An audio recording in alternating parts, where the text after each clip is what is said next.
How you doing, sis? I'm doing great. How are you? I'm glad to be here. Well, I'm so excited about the Rock the Bells tour. Yes, I am too. It's in 10th year. We're still doing it.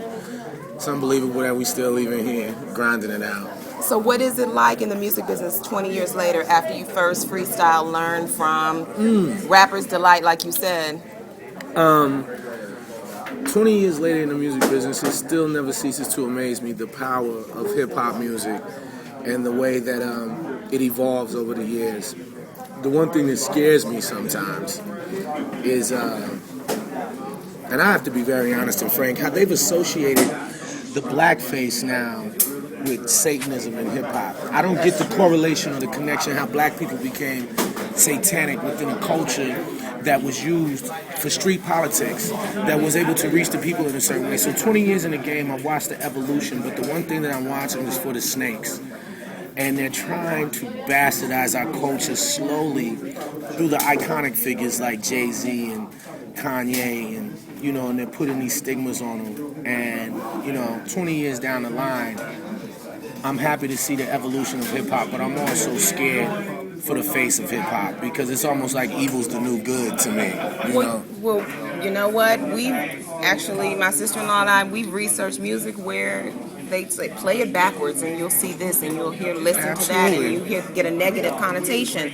So you're saying that from the top to the bottom, you really don't think that rap music is trying to expose anything satanic, anything negative? You think it's still a poetic flow? I think it's a poetic flow, but I also think there are people that have evil agendas, but the agenda starts at the hub, and that's usually, the record label that promotes these agendas. And you got to think, if you're a young man from the street that never had nothing, and you grinding hard just to survive, there's a lot of things you'll do. Like how Mike Epps say people do a little thing strange for a piece of change.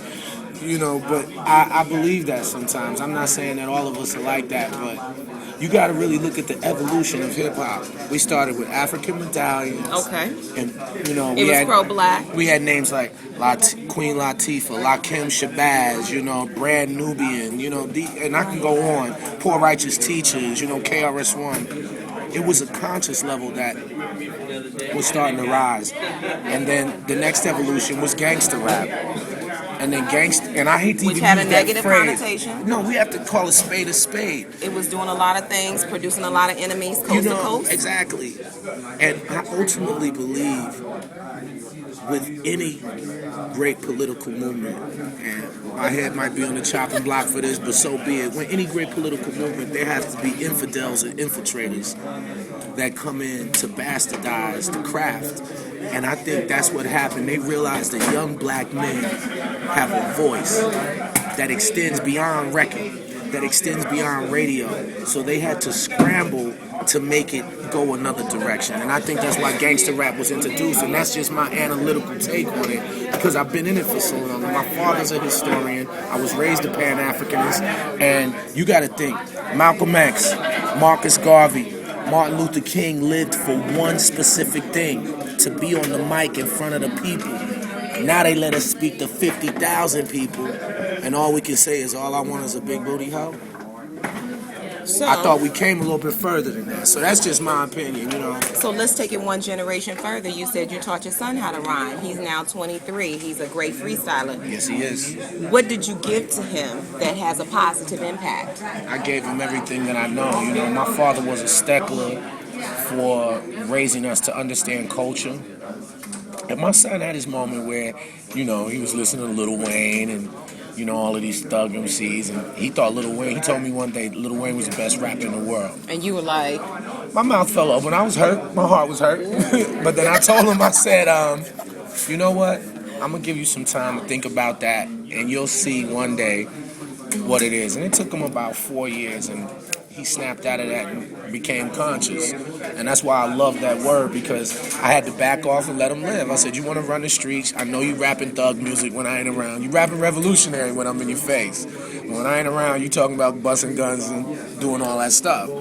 And it took him a while to evolve, but when he did, he evolved into a beautiful, beautiful young black man that has knowledge of self.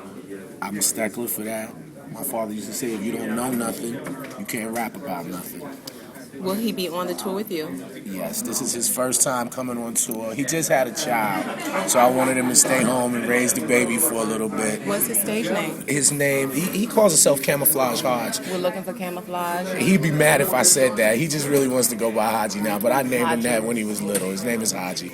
But he'll be out with me this summer. He told me about a week ago, he said, if I could do anything this summer, he said, it's just to travel with you. Oh my God, So, that is so precious. Does he have beautiful brown eyes like yours? Yes, he does. He's got gorgeous eyes, y'all. Don't be making me stop, man. And look at the hair. Who's your hair designer? Tell my the sister, secret. my sister's name is Taisha. She's awesome. And It's beautiful. Yaparica locks. We developed this. She was the first one to give me the dread mohawk. You know, I always wanted to wear a mohawk, but I wasn't willing to cut my hair. So we figured this out. Trial and error. It's my sister. Salute, sis. I'm gonna hang out with you backstage in September. Absolutely. Okay, y'all heard it first. Thank you. Soul power.